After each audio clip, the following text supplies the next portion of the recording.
Greetings, my name is Georgia and I am a General Projects Librarian at the Central Metro Public Library. At the request of Dr. No, I have created this audio-visual report on Flipboard. Flipboard is software that combines content from news feeds, social media, photo sharing sites and websites. Users can create their own magazines, select their content and then make their magazines public, selectively share them or keep them private. What makes Flipboard a standout product is its magazine layout. It is a very attractive and functional design. I have been using Flipboard personally for a number of years now to collate my favourite news feeds and maintain my own reference library. To see how Flipboard may be used by our library, I created a new account. This costs nothing and nor does it cost to use Flipboard. In a Business Insider interview with Flipboard co-founder and CEO Mike McHugh, he advised that Flipboard make their money from advertising. Flipboard's paginated ads contribute to the magazine look, as well as providing the user with more control over advert intrusion. As a magazine curator and as a user, I have found the experience of using Flipboard aesthetically and functionally pleasing. It is particularly effective when used with touchscreen technology, such as smartphones and tablets, as this allows the user to flip through the electronic magazine pages in the same way that they would with a hard copy magazine. For users without touchscreens, the difference is that you scroll through the pages rather than flip through them. As you can see in this slide coming up, the East Campus Libraries of Southeast Asia have created a web page containing embedded Flipboard magazines that they have curated to provide students with a well-designed means of finding information by subject matter. What you see in this next slide is a demonstration web page I created to provide an example of how our library may wish to use Flipboard. I used the magazines created under our free account and the Flipboard tools to embed the magazines into the web page. Here I am demonstrating how the design of the embedded links to the magazines work for a user. The Read Magazine button is highlighted when hovered over. A mouse click on the button opens the magazine. In this case, a magazine on fiction book reviews. This demonstration was made on a Windows PC, therefore the design affords scrolling through the magazine. The first item in this magazine is from the New Yorker and provides current content from this website. Another use for Flipboard may be as an internal resource for staff.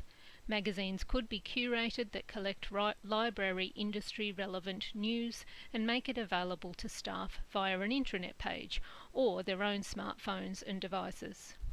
A further use for Flipboard is as a marketing tool for the library.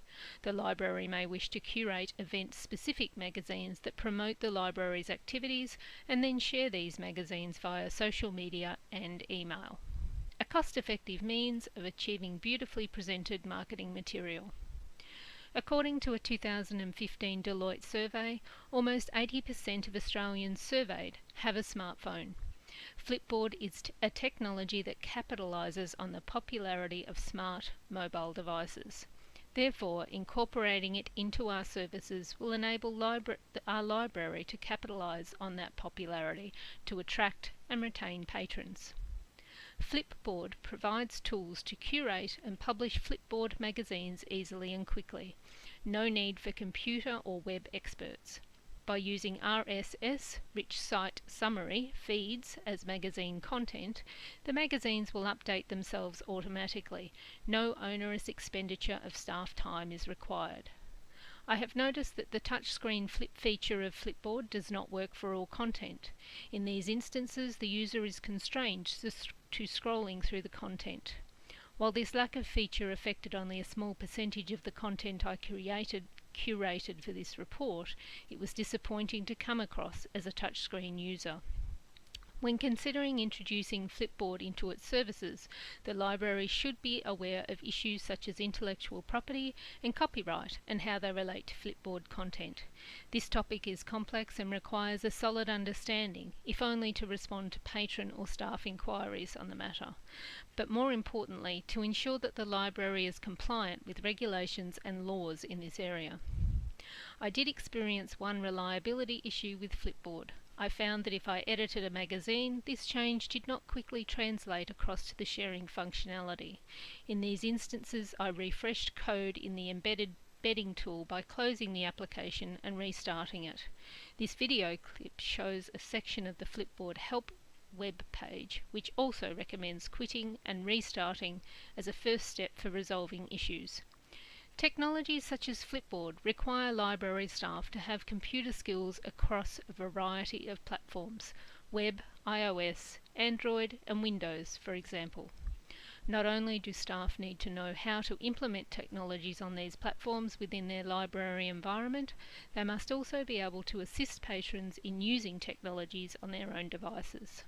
As noted by John Burke, an authoritative source on technologies for libraries, future libraries will be, quote, an amalgamation of various types of media and information sources, and also a combination of traditional services with new opportunities to help people collaborate in our space, unquote.